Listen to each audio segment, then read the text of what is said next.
Just when we thought it couldn't get any worse, Artie Lang managed to find a new low. With more stints in rehab and encounters with the Grim Reaper than anyone can count, it's a wonder that Artie Lang is still fighting. When Artie Lang was born in 1967 in Livingston, New Jersey, there was no indication that he would develop an addictive personality. His mother was a housewife, and his father, Artie Lang Sr., was a successful contractor. Lang even idolized his father, whom he compared to Superman for climbing on roofs and installing television antennas. But there was something sinister lurking beneath the surface of their quiet suburban life. Despite his outward appearance, Lang Sr. was no saint. On the day of Artie's birth, Lang Sr. stood accused of storing $200,000 worth of fake bills for the mob. Thankfully, the judge took mercy on the new father and released him, despite all the evidence proving that he was guilty. Fate, as it turns out, would not be so forgiving. Despite his history of poor grades, Lang managed to get into university. But far from inspiring a desire for higher learning, Lang's university career only fostered his love for comedy. While giving a presentation, Lang had his class rolling with laughter, and he discovered that it felt amazing to get that reaction from people. Then, his whole world came crashing down. Lang quickly lost interest in his studies at university and developed a deep desire for a career in stand-up. But just as he was figuring things out, life threw him a curveball. While installing an antenna, Lang's father fell from his ladder and broke his back, becoming a quadriplegic. With the sole breadwinner for the family effectively immobilized, Lang had to make a tough decision: comedy or family. Lang put his comedy aspirations on hold to help his mother with their mounting medical bills. But even with both of them working, it wasn't enough to make a dent, and they had to appeal for help. Lang and his mother started a campaign, calling celebrities and asking them to donate items that they could sell to help cover their bills. Sadly, none of the celebrities responded. That is, except for one. Lang and his father were big fans of comedian and radio show personality Howard Stern. As it turns out, Stern wasn't just funny, he was also a very generous guy. As the only celebrity to answer Lang's plea for help, Stern sent an autographed jacket along with a joke. Does this guy think that if he puts the jacket on, he's gonna walk again? Both Lang and his father found the joke hilarious. But unfortunately, laughter wasn't the best medicine in this case. Lang Sr. passed away a few years later from an infection. Artie Lang began his meteoric rise in comedy when in 1995 he became a founding cast member of one of the most iconic sketch comedy shows ever. Out of approximately 8,000 applicants, the show creators selected Lang and 7 other comedians to star in Mad TV. But the higher Lang rose in his career, the higher he got, literally. Overnight, Lang went from making chump change as a stand-up comedian to making real money as a sketch comedy TV show star. In addition to his massive signing bonus, Lang started making $7,500 per episode. But instead of fueling his career, the money only fueled his bad habits. Habits that he had acquired while working in the seedy underbelly of New York comedy. With his pockets filled with Mad TV cash, Lang started doing drugs like it was going out of style. Lang's addiction was so bad that his nose would become too sensitive to handle it. As a result, he resorted to a less conventional strategy, washing down the stash with a glass of JD. But really, he was just trying to drown out his pain. After just 9 episodes of Mad TV, Lang's addiction got the better of him. In a drug-induced state of depression, Lang attempted the unthinkable. He wrote a farewell letter to his mother and sister and attempted to end his life. Fortunately, his Mad TV co-stars found him and managed to save him. The only question was whether or not Lang could save himself. Lang's attempt to take his own life shocked his loved ones. No one could believe that just as he had gotten his big break, he would attempt to end it all. But in his own words, this was no mere cry for help. He was 100% serious about the attempt. To help deal with his issues, Lang chapped himself into rehab back in New Jersey for the first time, but not the last. After completing his treatment in New Jersey, Lang returned to Mad TV to complete filming the first season. To everyone's surprise, he appeared to have returned in rare form, funnier than ever before. Years later, he would recall that period as the best I've ever done in sketch comedy. He certainly left his mark. If you've ever heard the line, "Don't make me break my foot off in your A," then you can thank Artie for those laughs. That was the catchphrase of Lang's hit character, My White Mama, on Mad TV, but he was just getting warmed up. Once the second season came around, there was definitely no question that he put the Mad in Mad TV. 2 months into filming the second season of Mad TV, Lang fell off the wagon in a big way. He had lost a $15,000 bet on the Mike Tyson versus Evander Holyfield boxing match and soothed his bruised ego with copious amounts of drugs. When his Mad TV co-stars attempted another intervention, Lang fled the set. As Lang fled, his co-stars chased him through the streets of Los Angeles. Eventually, they managed to corner him in a parking lot, and authorities had to take him into the county lockup. But it gets worse. To add insult to injury, while he was behind bars, the director of Jerry Maguire called him to tell him that he had cut his part from the film. Lang's lifelong struggle with addiction had all started just as his comedy career began to take root. As he mingled with the dark world of New York comedy, he quickly developed a love for drugs and alcohol. In a cruel way, it almost seemed like the more substances he used, the funnier he became. His addictions would cost him far more than his spot on Mad TV in the end. Lang's sudden rise and epic fall in the comedy world had taken many by surprise. He had performed his first stand-up routine at 19 at the Improv in Manhattan. "I tanked for 5 minutes," he later explained. He had avoided the stage for 4 years following that massive fail. But with his career in shambles, he knew he had to get back to basics. Before his Mad TV days, Lang had only given himself 1 year to make it as a stand-up comedian. During that year, he worked as a taxi driver in order to make easy cash. Whenever he managed to book a gig, he would simply double park his taxi near the club, run in, perform his set, then jump back in his cab. To get his career back, he would have to do that all over again. Once Lang secured his relief from the county lockup, he returned to New Jersey and checked himself into a psychiatric hospital. Despite knowing that he needed the help, Lang described it as the most depressing period of his entire life. With the help of his Mad TV producers, Lang then entered rehab for a second time, but they declined to renew his contract.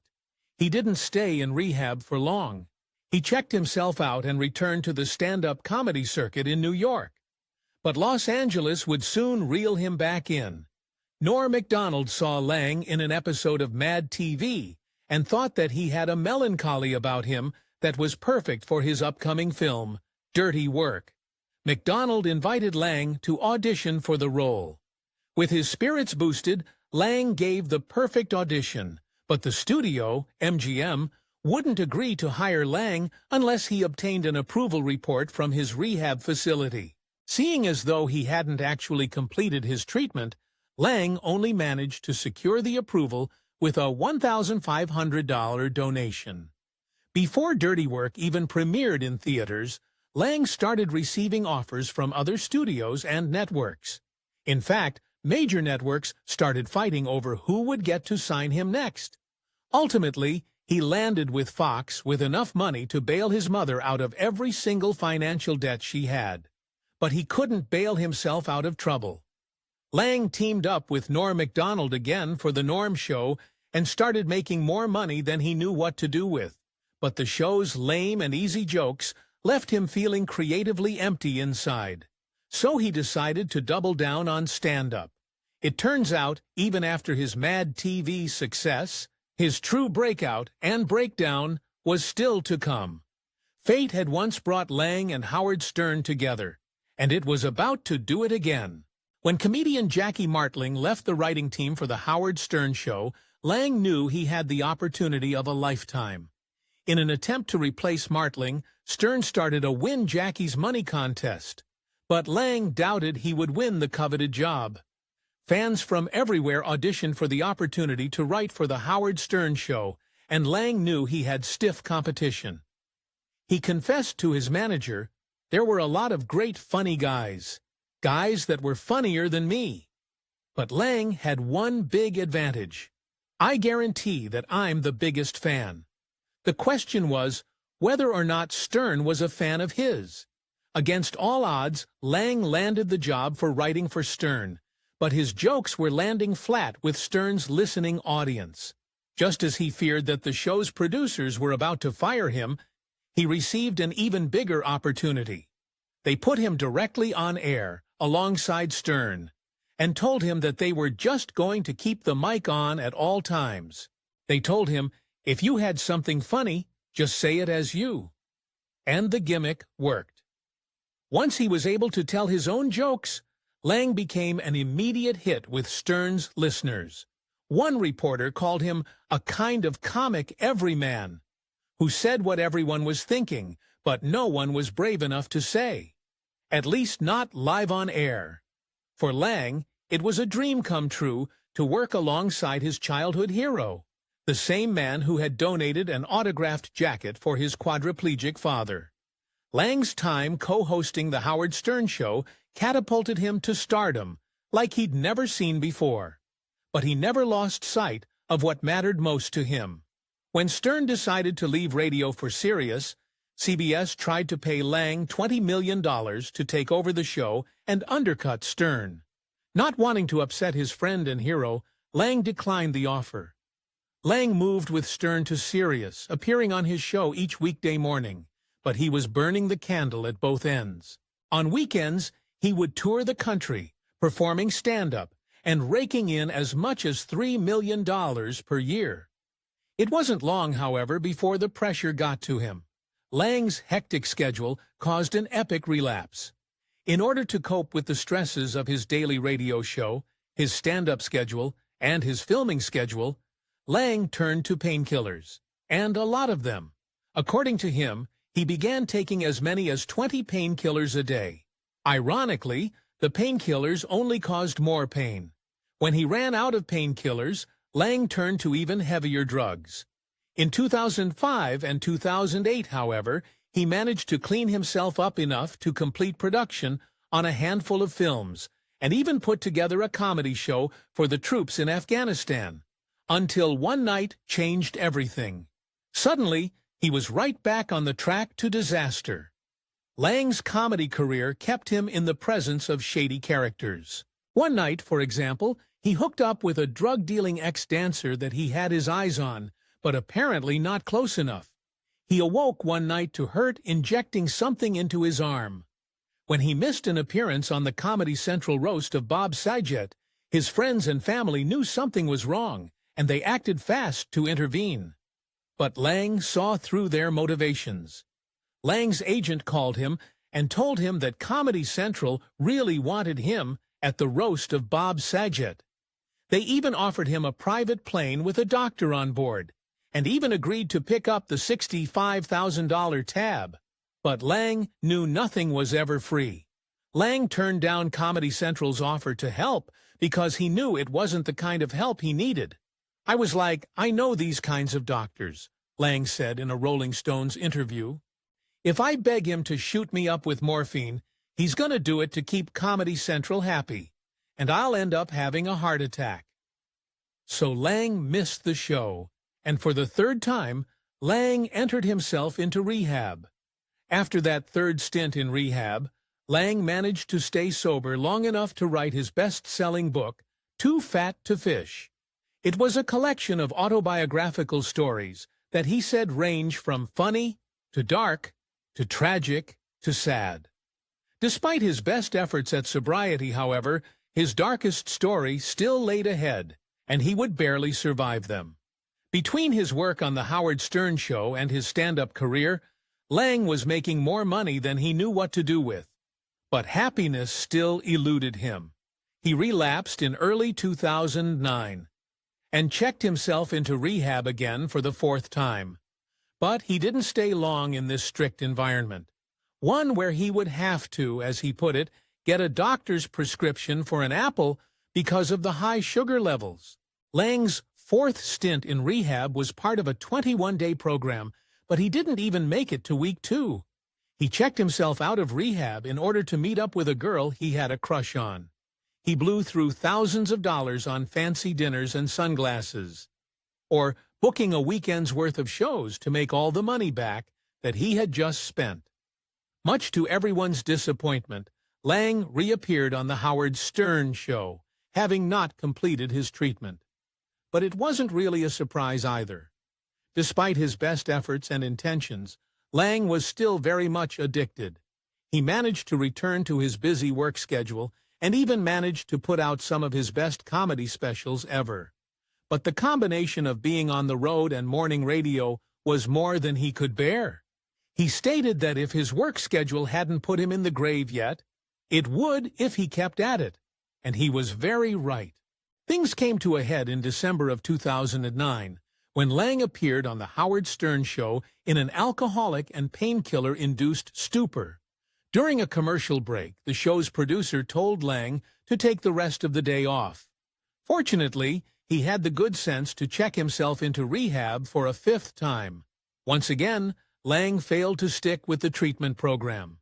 He hated everything about the rehab facility on Long Island, and after just 8 short days, checked himself back out and returned home on December 23rd.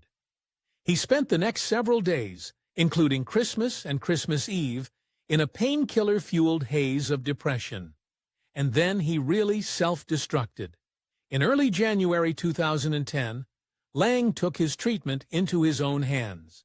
In a state of depression, he made another attempt at ending his life.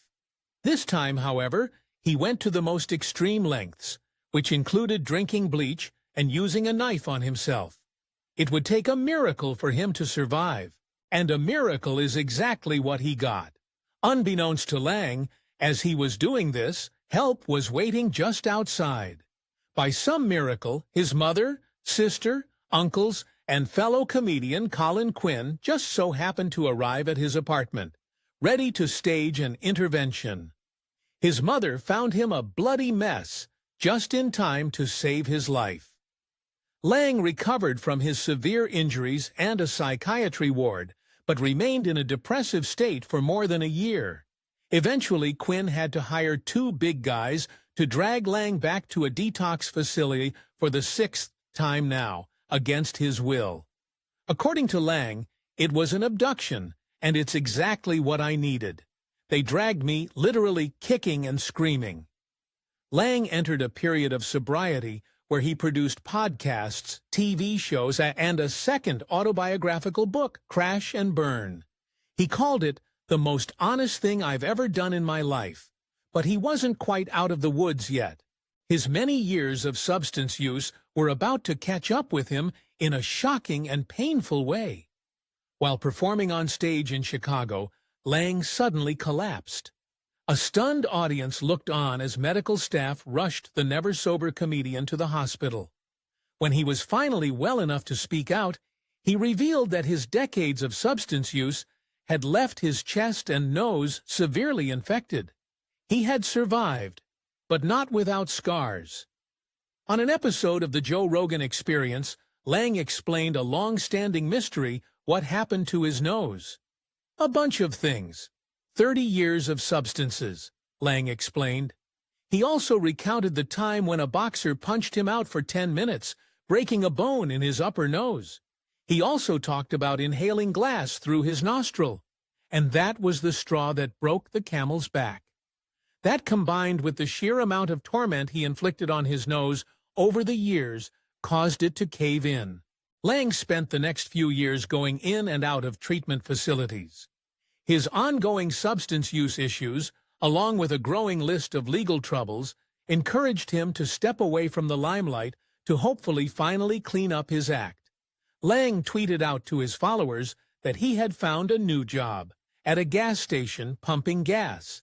Fortunately, his gas station gig was just a temporary position to comply with the court's orders.